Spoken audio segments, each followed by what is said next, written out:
on in the early morning.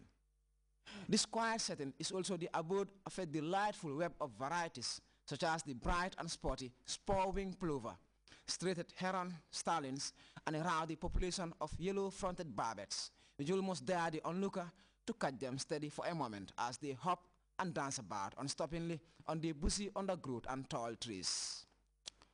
Other popular species that inhabit this rich bio-network include a wide range of kingfishers, from the pied to the kingly malachite. One can hardly miss the handsome gray-headed kingfisher among other types. It's summertime, the farms are flourishing again, which is good news for the plantain eater. Scores of the variety make their home in cultivated fields and plantations around the country, sampling the crops even before harvest commences.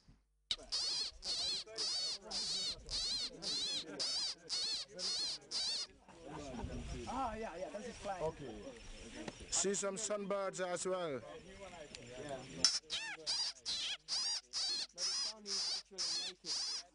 Two white-faced whistling ducks flying. It sounded as if a bird or a predator has caught a prey. What is that for? I mean, it's just to attract the small birds to come out. Yeah, because normally birds, they're very sort of like helpful to one another. Once one of them has been caught by a predator, they just come to sort of like foresee and to help in case whether they can give any help. A major conservation scheme, an agreement between the local community here in Kartong and the West Africa Bird Study Association, looks to preserve this proudly natural balance, mainly in order to save its diverse avifauna. Last year we entered in an agreement, that is an MOU signed between WAPSA and Kartong. As you can see, the potentials here is very relevant for bird watching, research, and other activities. But then, as I mentioned earlier, also the coastal forest is going. So the only strategy we can use is to promote ecotourism here, so that the current community can also benefit some intakes, like whoever comes here for bird watching will pay an amount of money. It's not a form of sustainable tourism. Sustainable tourism. Exactly. So that fund will be divided into two halves. 60% will go to the community, and then 40% goes to WAPSA. Okay. So it's a strategy we use. Trickling down to the community. That's it. And then also another option is we are, trying to create this income-generating activities for the communities by, creating beekeeping and stuff like. You can see the beehives in place. These are being maintained by the community. By the community, but it's sponsored by WAPSA. Yeah. Okay. Now it takes more than a binocular or a venture into the wild to make a good bird watcher. Birders require a few elaborate skills and immense understanding of natural habitats which attract birds. An ardent love for nature is a must indeed. Yet more than anything else, birders need to know their terrain, and that is why the Smiling Coast is usually credited for having the finest guides and bird watchers in Africa. A wealth of known and precious locations with blossoming backdrops around the country draw multitudes of avifauna populations all year round, making for birding in just the right environment.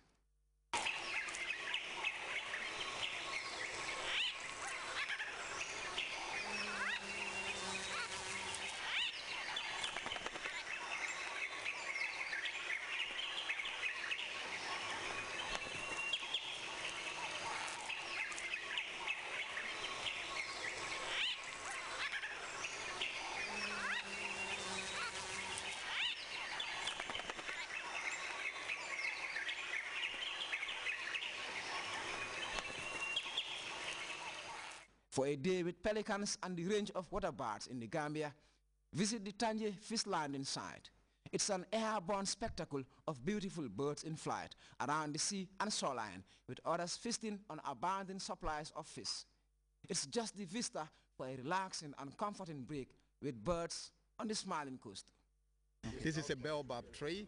Presently you have a hooded vulture there, village weaver, Catholic Grts, they all roost in there because they are having a shade in.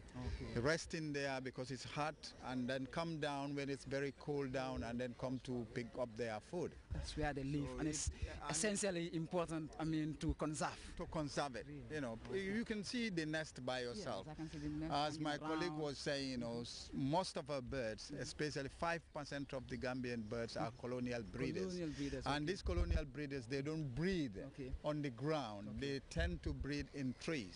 So if you cut down the tree or a forest, you have destroyed them. A wealth of seagulls, pelicans and other seabirds here at the Tanje Beach, showing just why this country is the definite bird watching haven. Now, that's it for this edition of the expedition. But do continue to join us. Expedition is on a brand new season characterizing the delightful disposition of the smiling coast. And forget you can watch this program and many more on our website. That is on www.grts.gm. Until we meet again, bye. Enjoy the rest of the evening with GRTS.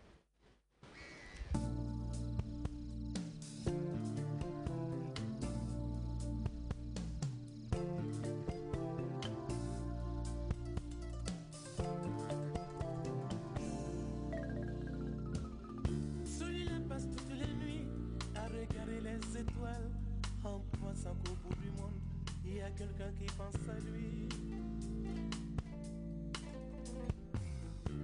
Et cette petite fille qui joue, qui ne veut plus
Greetings from the Gambia and welcome once again to another episode of the Q&A SMS platform where you are given the opportunity to text in your questions and we'll surely bring prominent Islamic scholars as always to answer to your questions.